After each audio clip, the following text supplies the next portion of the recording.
ডিম একটা হোক কিংবা দুইটা, মজাদার এই রেসিপিটা যে 10 মিনিটের মধ্যে তৈরি কইরা খাইতে পারবেন এটাই তো আসল কথা। তো এর জন্য আমি এখানে নিয়ে নিয়েছি 2টা ডিম। আপনারা চাইলে একটা কিংবা 2-3টা যতটা মন চায় ততটাই নিতে পারেন। ডিম 2টা খুব ভালো মতো একটা বাটির মধ্যে আমি নাড়াচাড়া দিয়ে মিশাই নিলাম। এবার আমি ফ্রাই প্যানে দিয়ে দিলাম অনেকটা পরিমাণ তেল। আর আজকের তেল দেওয়াটা কিন্তু অনেকটা ডিজাইন হয়ে গেল। যাই হোক গাইস, এবার আমি গরম তেলের মধ্যে 2-3টা শুকনা মরিচ ভেঙে দিয়ে দিলাম। সুন্দর একটি ঘ্রাণের জন্য একটি এলাচ, একটি দারচিনি আর একটি তেজপাতা দিয়ে দিলাম। অনেকটা পরিমাণ পেঁয়াজ আমি কুচি করে রেখেছিলাম। কুচি করা পেঁয়াজ আর কাঁচা মরিচ দিয়ে সবগুলো খুব ভালো মতো নাড়াচাড়া করে নিব। এইবার এখানে দিয়ে দিব আদা রসুন বাটা।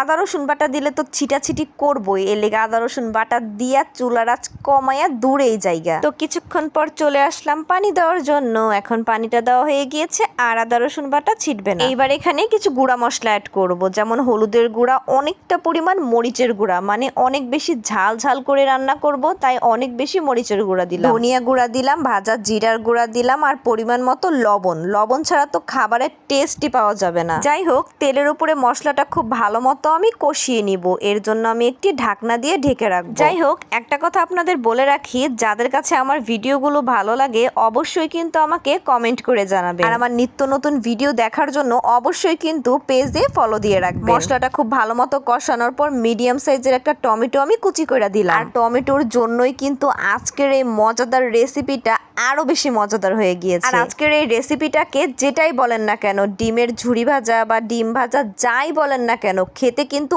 অসম্ভব লেভেলের মজা। আমার যখন কোনো কিছুই খাইতে মন চায় না তখন আমি 10 মিনিটের মধ্যে এই রেসিপিটা তৈরি করে খাই, কারণ এটা খাইতেও অনেক মজা আর বানাইতে তো 10 মিনিট লাগে। এইবার আমি ফাটায় রাখা ডিমটা দিয়া একদম নাড়াচাড়া শুরু করে দিব, মানে নাড়াচাড়া আর বন্ধ হয়ে রাখবো না। আমার মতো এত সহজ সহজ রেসিপি আপনাকে কেডা দিব কন্ত?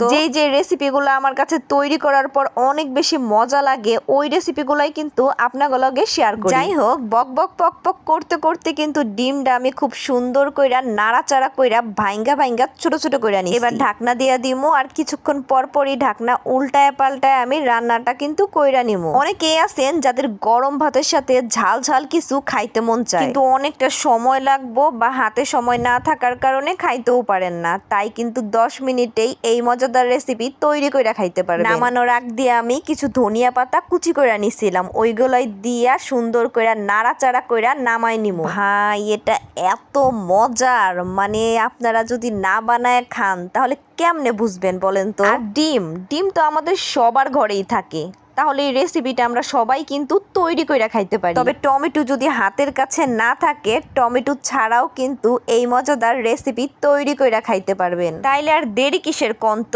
শুধু নিজের যদি খাইতে মন চায় চট কইরা উঠা একটা ডিম দিয়েই বানায় খায়া দেখেন। আর আমার মতো যদি ঝাল পছন্দ করেন তাইলে তো আর কথাই নাই। আর এত ঝাল হওয়ার পরেও কিন্তু আমি কাঁচা মরিচ ডইলাই খাইতাছিলাম। আজকে এখানেই শেষ করছি। সবাই ভালো থাকবেন, সুস্থ থাকবেন। আল্লাহ হাফেজ।